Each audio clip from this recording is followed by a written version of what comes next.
السلام عليكم ورحمة الله وبركاته. معكم محمد في قناة زملكاوي. النهاردة هنتكلم شوية عن الصفقة اللي تم حسمها، وهي ناصر منسي. قد ايه الصفقة دي اكيد مهمة، اكيد نحتاج تدعيم اكتر من كده، لكن نبص على في الاخر إيه اللي تم شروعه. ناصر منسي جاي صفقة اتوقع ان هي هتبقى صفقة جميلة جدا، صفقة مهمة جدا، وهنشوف التأثير الجامد عليها. صفقة مهمة جاية في وقت مهم جدا، واكيد هيبرز وهيبقى ناجح. يعني ما فيش اي ضغط عليه، ان شاء الله يبقى كويس. اهم حاجة كلنا نتفائل له بالخير عشان ربنا يكرمه، عشان يوصل حاجة عالية ان شاء الله، بإذن الله ينفجر ويبقى تألقه في مصلحة الزمالك بإذن الله. غصب عننا خلاص الصفقة حصلت، كان اكيد في كلام في حاجات افضل، لكن في الاخر انت عينك كانت على ايبوكا، عينك كانت على كندوسي، في الاخر الراجل ده اللي جه. الله اعلم ايه اللي جاي تاني، لسه فاضل النهارده بنتكلم، النهارده 29 يناير، فهنشوف الصفقات اللي جايه وايه الصفقات اللي رايحه. فهنشوف، مش هنقدر نتكلم كتير. الزمالك اكيد واعي وناصح وعارف هيعمل ايه كويس، ادارته اكيد فاهمه بتعمل ايه كويس. لسه اكيد في حاجات انت كتير السنه دي انك طلعت عليها وفي الاخر مجبتهاش اكيد، لكن في الاخر كل حاجه تنحسم، كل حاجه تظهر. آه صفقه مهمه، انفجر كتير، جاب جون كتير، جاب سوبر هاتريك قبل كده قدام انبي. لا الصراحه حاجه كويسه، ان شاء الله ينفجر ويبقى حاجه كويسه، ويبقى حاجه كويسه ان شاء الله ماتش الزمالك. نروح على الخبر القادم، يلا بينا، ونيجي لتاني خبر معانا النهارده، وهو ان تشكيل او القائمه بتاعت مباراه الزمالك وفيوتشر نزلت، الا وهي آه القائمه: خط الدفاع عمر جابر، محمد عبد الغني، مصطفى الزناري، حسام عبد المجيد، عبد الله جمعه، محمد طارق، محمد عبد الشافي، احمد فتوح رجع تاني هو عبد الله جمعه في القائمه. شفنا حراسة المرمى: محمد عواد، محمد صبحي، ما فيش اي تبديل. الهجوم: سيف الدين الجزيري، سامسون ايكونولا. وعندنا خط الوسط بقى فيه طبعا حاجات جديدة ظهرت، طبعا عمرو السيسي، دونجا، امام عاشور، رؤى، زيزو، يوسف أسامة، سيف جعفر، نيمار، مصطفى شلبي، والأخيرا إبراهيم اندوي موجود في القائمة أخيرا بعد غياب حوالي أكتر من 100 يوم. تخيل 100 يوم إبراهيم اندوي مش موجود للزمالك، فيا رب يكون وش خير النهاردة ويعمل حاجة عالية يعني. قائمة نزلت: أسامة نبيه، مفيش تغييرات كتير في أي قائمة، هو بس فتوح موجود، إبراهيم اندوي موجود، عبد الله جمعة موجود. دول ممكن يكونوا التبديل أو الحاجات اللي ظهرت بس، لكن هنشوف بقى غياب بقى حمزة المسلوسي، في شيكابالا مش موجود كمان، ناصر منسي مش موجود طبعا. هنشوف هيتواجد ان شاء الله في المباراة القادمة يعني.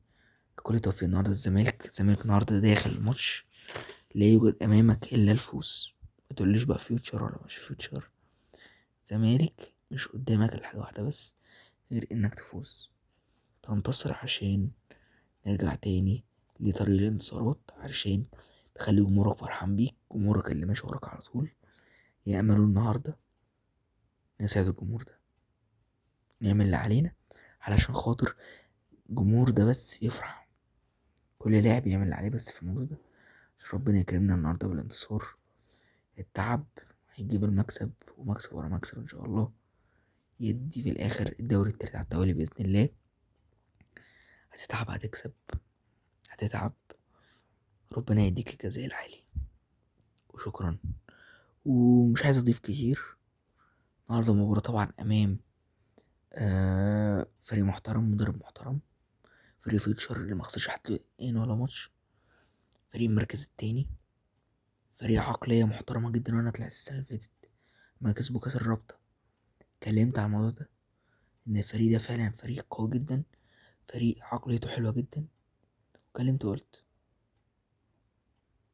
نفسي الفرقة كلها تبقى زيه، لانه فريق محترم ولو عايزين تشوفوا الفيديو هحطه لكم في البطاقات فوق، هظهر لكم او في الديسكريبشن. لما الناس دي كسبت كاس الرابطة طلعت اتكلمت، قلت نفسي الفرقة كلها تبقى زيه.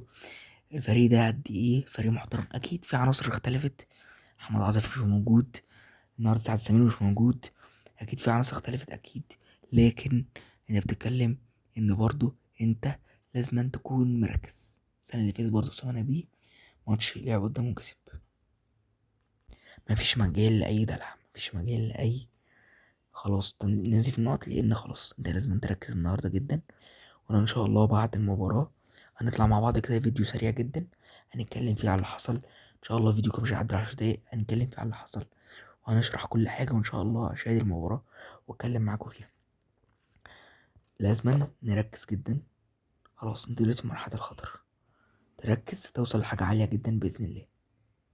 باذن الله التوفيق للزمالك، مش هطول عليكم، لكن اتكلمت على قد ايه ان الفريق ده فريق محترم، فيوتشر فريق محترم، فكر محترم، نظام محترم، عايزين يعملوا حاجه كويسه، المدرب بتاعهم كويس، هما فعلا فريق عايزين ايه يبينوا قد ايه هما فريق قوي. وبعدين كمان في كمان معلومه، النهارده فوز الزمالك على فيوتشر هي هيأهل ويساهم الزمالك ان هو يضمن مشاركه افريقيه، اذا كانت الكونفدراليه او بطوله دوري ابطال افريقيا. ان شاء الله فوز النهارده يكون فوز خير، وش خير علينا ان شاء الله، نفوز ونرجع بقى لاطار الانتصارات، لان مفيش اي مجال، انا عاد بكرر اهو تاني، مفيش مجال النهارده الا الفوز. رجاله الزمالك احضروا، رجاله الزمالك احضروا، رجاله الزمالك احضروا، فوق رجاله، انتوا رجاله، وان شاء الله تفرحونا النهارده. فوز مهم جدا، فوز هيدينا دفعه، هيفرق معانا جامد. افتكروا كلامي، مش هطول كتير، مش هطول عليكم كتير. وشكرا شكرا لكل من يشاهد القناه، الف شكر لحضراتكم، والله مشرفيني ومنوريني، وان شاء الله اكون عند حسن ظنكم. يا رب يكون بيعجبكم الفيديوهات، وان شاء الله هيبقى طفره ان شاء الله في القناه، ان شاء الله فيديوهات كتير وحاجات كتير ان شاء الله تعجبكم باذن الله تعالى. شكرا، مش عايز اضيف كلام كتير، عايز اضيف بس حاجات بسيطه وبس في نهايه الفيديو. والخلاصه دي احب اقول خلاصه الفيديو كلها، ان النهارده مباراه مصيريه، مباراه اكيد طبعا اهم حاجه التلات نقط، نرجع ثقه الفريق، نرجع تاني نحب الجمهور ونبين لهم قد ايه اللي احنا بنتعب عشانهم.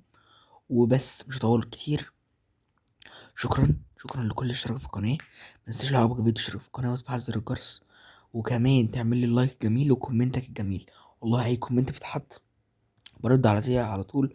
وشكرا للمشاهده، والسلام عليكم.